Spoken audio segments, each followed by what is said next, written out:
Hey, what's going on, everybody? My name is Corey, better known as the Seaman, and I want to welcome you to another edition of the Seaman's Cinema. Sit down, it is dark. Yeah, it's dark. It's dark and early on a Friday morning. Our Marvel gear is on my chest, which means there's only one thing in the world we could possibly be talking about. We only got 2 episodes left to talk about, and when we're done talking about this one, we only got 1 episode left to talk about. The runway is running out on this show, but is it producing some really damn good content along the way. So why don't you pull up a chair, take a seat. We're getting ready to dive in spoiler free into the Falcon and the Winter Soldier, episode 5, Truth. And this is an episode where this week I wake up at 3 o'clock, I throw it on, and it just says episode 5. Watch out the whole episode, and by the time we get back to the episode page, the title is there, and I see the word truth. And as soon as I saw it, I was like, oh, that's a brilliant episode title for this episode, because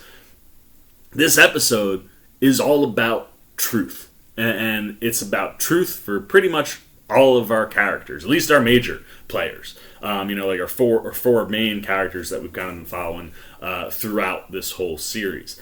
And it's not that black and white fact versus fiction kind of truth, but more that internal personal truth, like who you really are. And this episode does a really good job in showing us who Carly Morgenthau, John Walker, James Barnes, and Sam Wilson are, and what their truths are in this moment. And this is, an episode that's definitely character and story driven, and is an episode that's setting the table for next week. I've said it multiple times, but this show feels like it is in for a spectacular finale. And by the time you get to the end of this episode, you're just like, all the pieces that they've got in play, and they're all set right where they need to be. Next week should be spectacular. But this episode, I tell you, it's like one of them sneaky good episodes, much like episode 2 was. And it's one of those where it doesn't quite feel like a miniseries episode. Like I felt like I was looking for a little bit more of a payoff than what I get by the end of the episode. But considering that it's setting up next week, the payoffs that you get, you're like, yeah, give me that, because I can't wait to get to that. Like, I'm more in the damn it, man, the stuff they set up this week is so good. I want that payoff now. But it is on the pretty much the same level, I think, as episode 2 was when it comes to storytelling. And like I said, this episode focuses on our characters, and we get to spend a little bit of time with Carly Morgenthau. The only people we spend less time with than Carly this episode are Zemo, who's in a scene that's more about Bucky, and Sharon Carter, who just continues to do mysterious things. And when since she showed up, I think, what was it, in episode 3 when we went to Madripoor, last week she pops up, briefly, and you're like, what has she got going on? And then this week she pops up, just for one little brief thing that doesn't tie in at least to anything that we can know right out the gate. And you're just like, what is she doing? And I'm interested to find out what the truth behind Miss Sharon Carter is, because I'm not sure. I'm the more and more they show us these mysterious things she has going on, the more and more I'm like, maybe those eyes are hers. Maybe she is the power broker, but I don't know what she's doing this week, man. It's a phone call. And I'm just interested to see what we get to find out next week, or if they're building stuff for maybe her to have on her own going forward. I don't know. But we spent minimal time with Sharon Carter, and in that minimal time, it made us ask a lot of questions. But then minimal time again, like I said, with Zemo, who's more in a scene that's driven for Bucky. And then Carly probably gets the least amount of screen time out of those 3. Out of our main 4, the most out of those 3, rather. And Erin Kellyman just continues to impress me, man. Even when she's given minimal amounts of screen time, she capitalizes on it the way you see our main actor, specifically someone like Sebastian Stan, capitalize it, man. It is all right here, man. She does, I'd say almost every week, there is one look she gives the camera or, someone that she's interacting with on screen where I'm just like, damn, that was good. Just one look, and I'm like, ugh. And again, she does it this week. There's a little interaction, and she just kind of has this look, and I'm like, I really dig this girl. But even in that minimal scene that we get with her, it really does, uncover some serious truths to who Carly Morgenthau's character really is. and I liked what we get in those reveals. Then we also, I think that the next amount of time we spend with anybody would be John Walker, and Wyatt Russell also continues to impress. I mean, this guy is so damn good.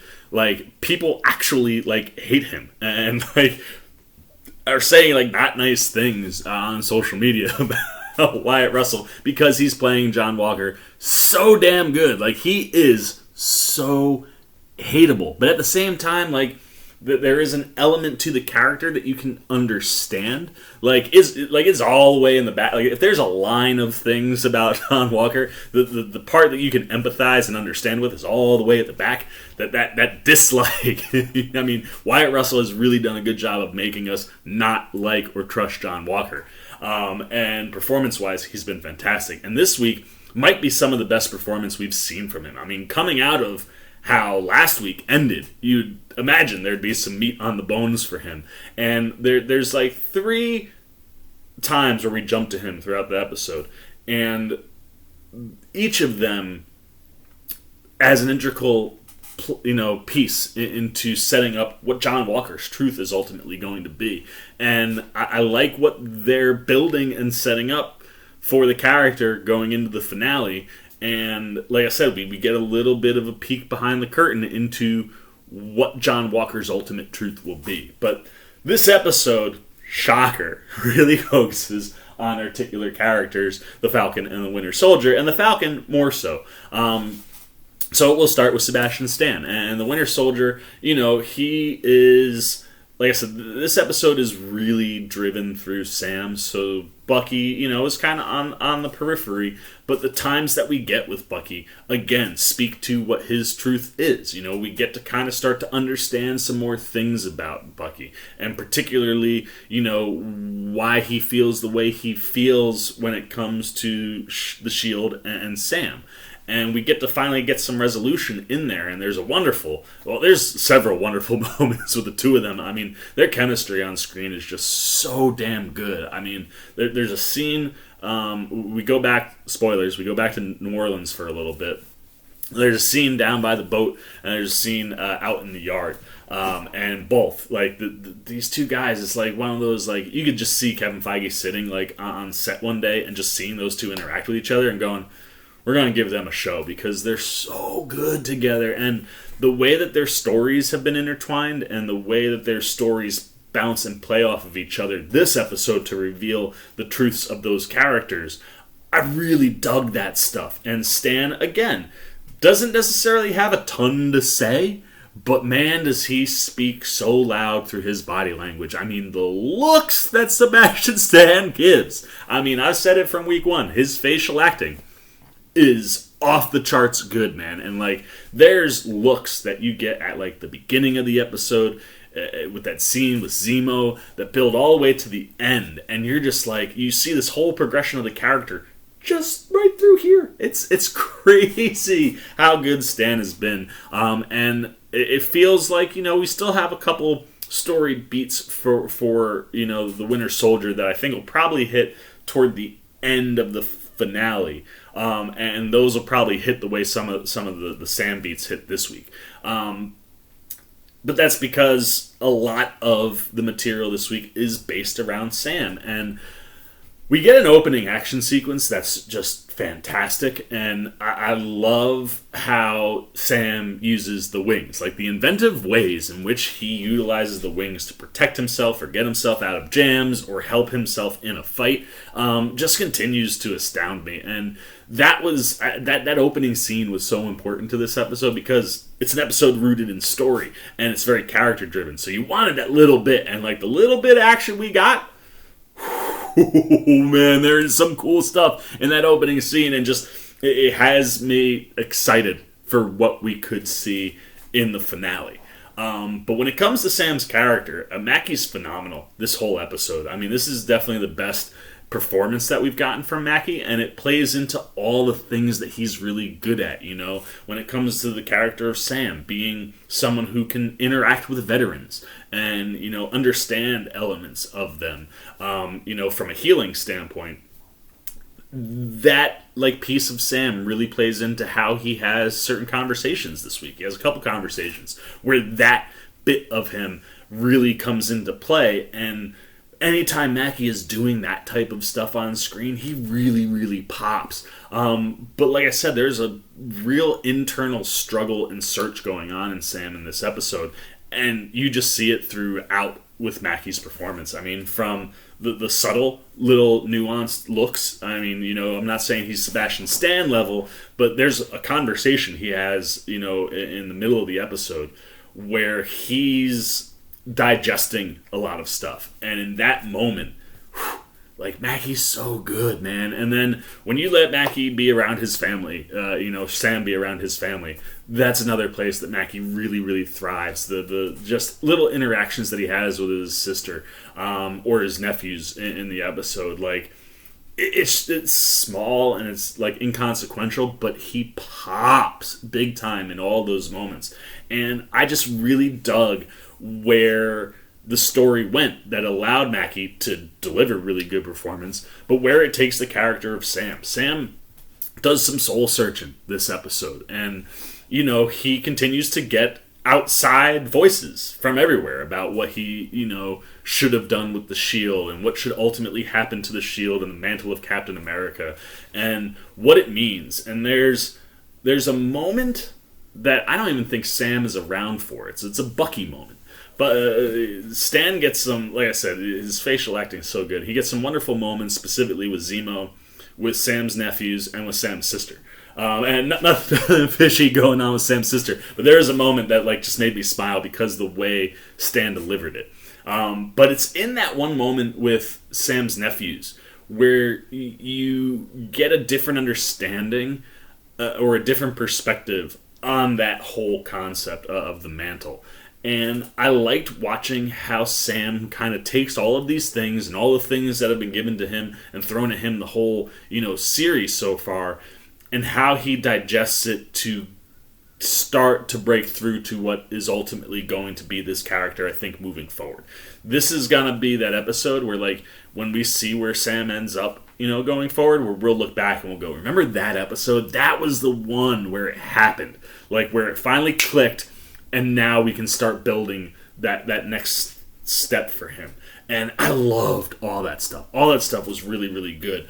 And like I said, this is one of them low-key story episodes where, much like episode 2, you just have really fantastic performances. You have really wonderful moments. And while it might not be driven by action and it might feel like you're wanting a little more, and it's because the payoffs that you're looking for in this episode are going to be in the finale. It's kind of like you look at the first 2 episodes as one episode. You probably look at this episode and the finale as a movie-length episode. And that's kind of that's where you're getting, some of those payoffs and things in that sense. But I really liked what it meant and what it built for the characters and what it sets up for next week, because I think we are in store for something absolutely spectacular next week, and I can't wait to get to it. And the other thing too that I dig about this episode, there's some cool Easter egg things.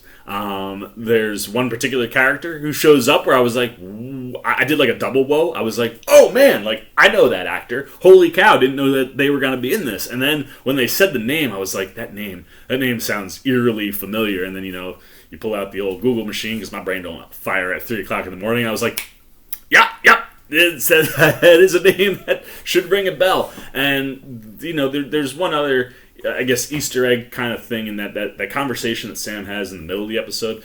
There's an Easter egg element to the story. The story that gets told is very accurate, we'll say that, to what the history of this character is. And I just love when you see Marvel operate on this level, having seen what this show ended up being thus far. This is an episode where I'm more okay with not getting the big immediate gratification because they're setting that up in the finale, and the stuff we get here is just quality, man. I mean, the storytelling is really good. The character development is excellent. I mean, if there's anything that we're learning with these shows are developing these characters in massive ways that the movies would not be able to. without giving you, like, you know, a trilogy. You know, you're basically doing all the character development that you did for, like, Iron Man and Cap and Thor in these shows for these upcoming heroes. Because at this point, when it comes to the movies, how often are we going to be able to shift over and just tell, like, an individual story where you're like, well, why is everybody else not, you know, like, it almost feels like Marvel's at a place where it's going to be hard for them to tell stories that don't involve multiple Avengers at any one time when we go to the movies. And thus, these series allow us to really develop these characters. And this is the most development that we've ever gotten for Sam. And the development for these characters hits the hardest in this episode. And I dig what we got, and I'm pumped for next week. I think what we're setting up is really, really awesome. And I guess the one other thing, too, that just continues to impress with the show, and it's the story-driven element of it, is how historical and recent historical things and just real-world issues, you know, from a politics standpoint, when you get into politics and things, how those real-world events have been reflected in this show, and how the show has kind of taken on some of those topics of conversation and kind of dived in and looked at them. I've been really impressed with that all the way through, and this is another one of those episodes that really kind of gives you a vibe and a feel of things that we've seen go on in the world. And I think the show is balancing everything really, really well. And if you give me, like, I definitely need at least a full hour next week. Like, if I don't come on and see 110 on that runtime, I might be a little disappointed. But, like, I want a big episode. I feel like there is something special coming, and I might be recording myself because I might be freaking out. That's the kind of vibe I'm getting after this episode. But there you go, man. Those are all my thoughts on the Falcon and the Winter Soldier, Episode 5, Truth.